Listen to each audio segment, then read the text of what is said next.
If you move, you die. For some time now, a trend has been circulating on TikTok. Like all the other trends, this one was completely stupid. It consisted of stopping someone and telling them, if you move, you're gay. This trend exasperates me. Unfortunately, if we have the misfortune to move while we are being filmed, our orientation would be called into question. There is a group of 4 people, Jack, Pierre, Louis, and Larry, who film themselves doing this trend. They've never done it to me before, but they're going after George.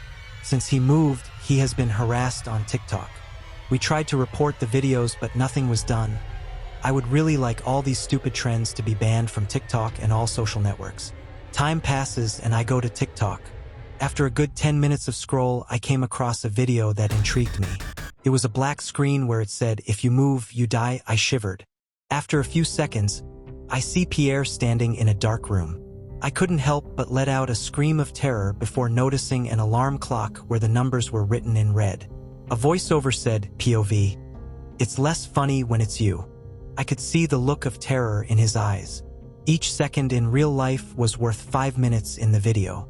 His eyes filled with more and more terror and pain with each passing second. After 11 seconds, he lets go, probably because of a cramp. A robotic voice could be heard saying, if you move, you die, and gunshots ring out. He lies on the ground, in a bath of blood. At the end of this video, I was traumatized, but I thought it was a joke. The next day, in class, a detail caught my attention. Pierre was absent. I went to see Louis, Larry, and Jack. Today they hadn't bothered anyone yet, which is rare coming from them. I asked them where Pierre was, and they told me he was sick. I didn't believe them. I knew they were lying, that they knew something. In the evening, I go back to TikTok and the same scene happens again. Larry and Louis, who by the way were twins, find themselves in the same room as Pierre. I didn't have time to understand what was happening until after 3 seconds. Larry moved. He gets eliminated. This scares Louis so much that he gets eliminated. Always this same sentence, if you move, you die. I knew this time that it was not staged and that they were dead, them and Pierre. Out of curiosity, I go to the account of the creator of the video and I find the 2 videos. Surprisingly, I am the only person to have seen them. I noticed a detail that made my blood run cold. The profile photo showed Jack in the same room but with tomorrow's date. So today Jack is going to die. I don't know how something that hasn't happened yet could have been caught on camera, but he is in danger. Larry and Louis weren't there, which didn't surprise me. After class, I decide to follow Jack to his house. It's 5:45 p.m. and the time in the photo said 6 p.m. At 5:50 p.m., I called the police. At 5:59 p.m., I enter his house and I hear screams. Jack is fighting with someone. Probably no one is behind all this. I hit the person wearing a black hoodie with a vase and he collapses. The police arrive and arrest the killer. I was so busy comforting Jack that I didn't even think to lift his hood. So I was in shock when I saw that the killer was none other than George. As the police car leaves with George, he gives me one last look, a worried, traumatized look. That's when I realized it wasn't him. I look out the window and a thing was there, an empty creature with just eyes and teeth. At the time I thought it was just an illusion due to fatigue, so I asked Jack to come and sleep at my place. We were both terrified by what had just happened. Epilogue. It has been almost 2 years since these events happened. I now live with Jack. In reality, he was gay and in love with George. He was against posting the videos on TikTok. I just received a letter from the prison. It's been 2 weeks since George committed suicide. He probably had time to write a goodbye letter. I open it and realize it's not finished. In the envelope are several photos of me and Jack, including one from this morning. There was also a word, you moved, I see.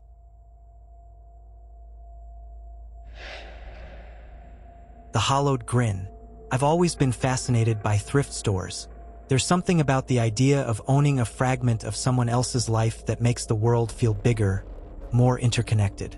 That's what drew me to the dusty box of VHS tapes in the corner of the store. Unlabeled, some in cracked cases, others bare and smeared with what looked like dried coffee stains. For $5, I walked out with a stack of someone else's forgotten memories. Back at home, I dusted off my old VHS player and popped in the first tape. Static. The familiar hum of the machine filled my small living room. Then came the flicker of a home video. A birthday party? kids in the backyard, balloons swaying in the breeze. Harmless, nostalgic. I smiled. But it was the third tape that changed everything. It started with static like the others, but this time it lingered, crackling and stuttering as if the tape itself was resisting being played. Slowly, an image emerged. The footage was shaky, the kind of unstable handheld recording that makes you queasy if you watch too long. The camera appeared to be in a dimly lit basement.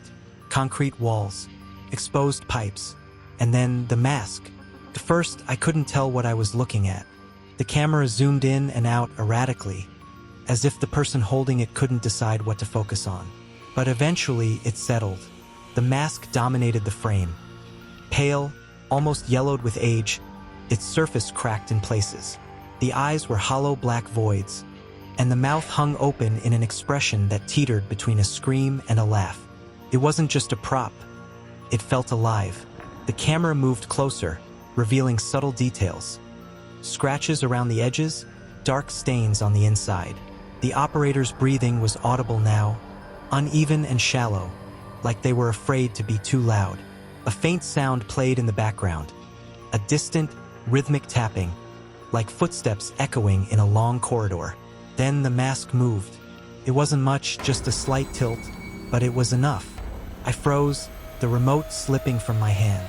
The camera jerked violently, as though the person filming had reacted the same way I did. The screen erupted into static again, but this time there were brief flashes of something else intercut with the noise. The mask's empty eyes filling the screen, a quick glimpse of what looked like a hand reaching out, long fingers curled unnaturally. And then words. They were faint, almost imperceptible, but I heard them. Play it again. The tape cut off abruptly. I sat there, heart pounding, staring at the blank screen. Against my better judgment, I rewound the tape and hit play. The footage was the same at first, but as I watched, I noticed things I hadn't seen before. Shadows moving in the background, whispers beneath the tapping sound. The mask's mouth seemed wider now, its hollow grin stretching unnaturally. And then, a new shot appeared. The camera was pointed at a doorway. Beyond it, darkness. The operator's hand came into frame, trembling as it reached for the doorknob. They hesitated, their breathing growing more frantic. And then, just as their fingers brushed the metal, the door burst open. Something lunged at the camera, and the screen went black. I scrambled to eject the tape, my hands shaking. When I finally managed to pull it free, I noticed something I hadn't before. Etched into the plastic casing were the words, "It sees you." I've since tried to throw the tape away, more than once. Every time, it reappears, sitting on my coffee table as if it never left. I don't play it anymore, but sometimes, late at night, I hear the faint sound of tapping coming from the direction of my TV. The mask isn't on the tape anymore. It's waiting.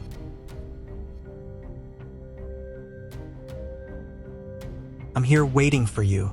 I felt alone sitting here in this parking lot, and this sense of general uneasiness, an uncomfortable sensation I would rather not be alone with.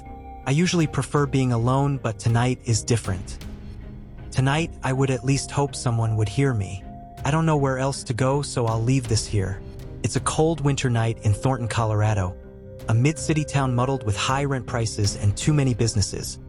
All the natural beauty sucked out of the once colorful landscape 10+ years ago. It was 36 degrees in my car, and the crazy high gas prices weren't enough to convince me to not turn up the heater in my 2023 red Kia Forte. 4 a.m., that sweet spot where I just got off my shift and I have an hour of silence all to myself before my brother gets off. There's always been something so alluring to me about sweet silence ringing in my ears, a culling nothingness that lulls me deep into my mind. I don't sleep much due to the chronic insomnia I've dealt with since I was a teenager, but that's okay. Because getting lost in your head at 4 a.m. with only the dull hum of your car's engine is a close second. I sat watching my windshield slowly defrost and the parking lot in front of me melted into focus. Not much to see here though. Every once in a while a straggler running late would pace by towards the building, or a stray car would creep by slowly as to avoid the hellish speed bumps I was sure one day would ruin my suspension. I glanced at the clock and it was only 4:05 a.m. I pulled my phone out of my pocket and flipped over to Reddit, a place I found myself frequently after listening to a couple episodes of Creepypasta. my newest addiction. I doom-scrolled through stories on Nosleep for a while, and the warm air from the car's heater really started to settle in. Not a single appealing-looking story tonight, I thought, as I continued to scroll Reddit. Then the idea dawned on me. I bet I could write a story that would blow these out of the water. So I did what every overconfident bored 28-years-old man would do. I opened my notepad on my phone and started brainstorming ideas. There's realistic horror, monsters, body horror, demons, ghosts. But what makes a good horror story? I really don't have that much time to figure this out. I recalled back to some I had recently read that still hung fresh in my mind, like Baraska or Feed the Pig. My mind started to drift further. Then I noticed something a little odd, the silhouette of a man standing at the edge of the parking lot. I couldn't make out much appearance-wise, but he did seem to be staring straight up at the sky. But what is there to look at up there this deep in the city? Couple clouds, maybe? A stray star that managed to avoid being suffocated by the smog. I would almost envy that star. I glanced up and immediately felt stupid for judging the man across the parking lot. How had I not realized it? A black blanket of stars and a glowing, beautiful half-moon hugging the curved skyline tightly, like a long-awaited embrace. Probably something you'd read about in a romance novel, which isn't exactly my forte, but I was entranced all the same. I starred for a couple minutes feeling bliss, like I might just float off into that nothingness, and I was slammed back into reality by the sound of a clack against the passenger window and jerked my head off to the right to see what the noise was. But nothing was there. I did a 360 check around the car from my driver's seat, and still I didn't see anything. My breath slowed, and the panic that consumed me just moments ago began to fade. It was probably the temperature shift of the heater warming the cold glass, I thought. In fact, it's too fucking hot in the car. I turned the heater down a click and rolled the driver window down as I fished in my pocket for a lighter and smokes. I pulled out a cigarette and lit it against the cool brush of the air through my cracked window. I took a deep inhale and let nicotine wipe what little stress was left over from my shift away, and fixed my gaze back to the other side of the parking lot to see if the man with his eyes on the sky was still there.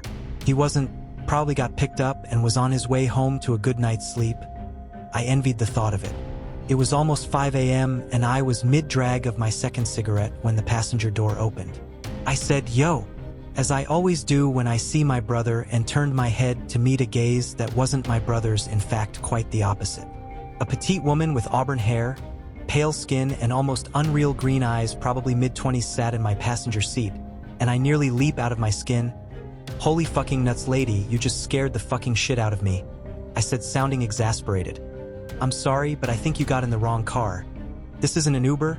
She didn't reply and just stared blankly at me as if waiting for me to say something.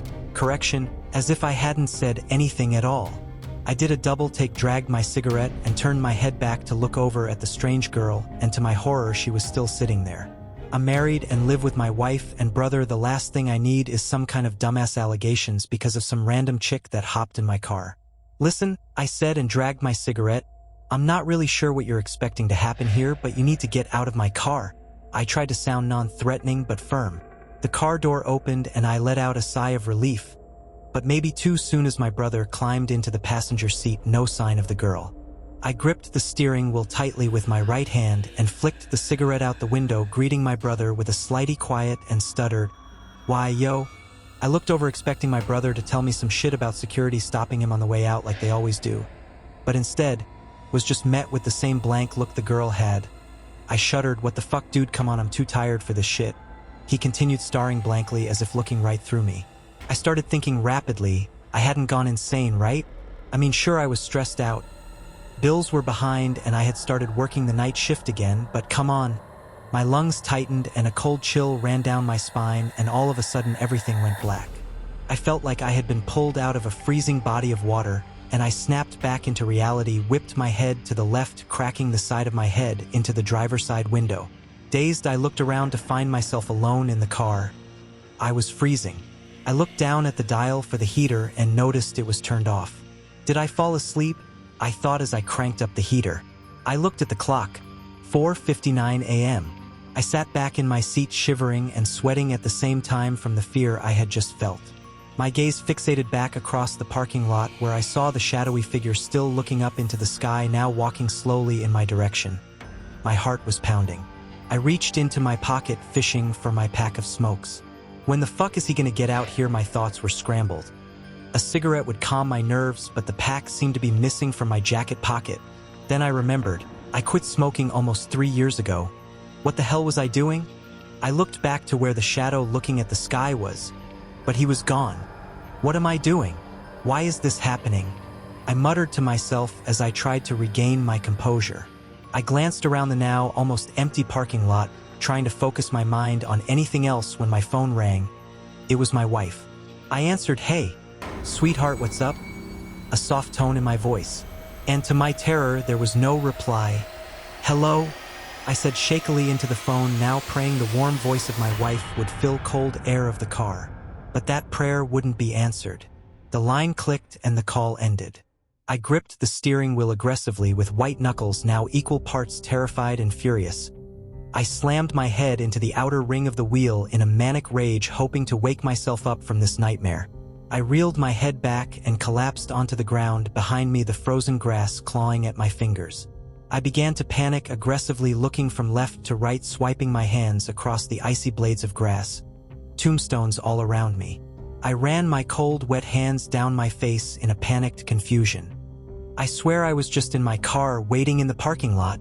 My mind raced and I began to spiral into despair. I looked forward through gaps in my fingers, my hands still plastered to my face.